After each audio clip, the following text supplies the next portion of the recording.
cara gendong Baby. Okay. Macam mana nak buat kain gendong? Mula-mula rapikan dulu. This one.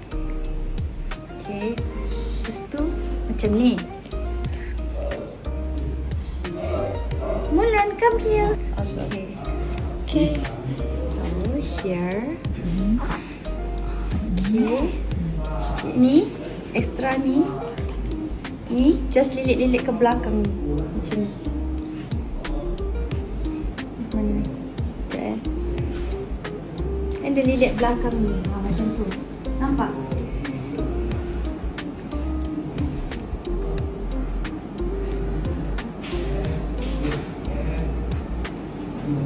Okay. Lepas tu kaki ni jangan kasih gantung.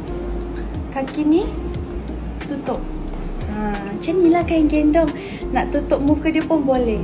Sambil masak-masak. Gitu masak. Just, okay. Nak naik atas pun boleh jadi selesa. Nampak? Dia adjust ke belakang. You nak naik atas, nak turun bawah pun boleh.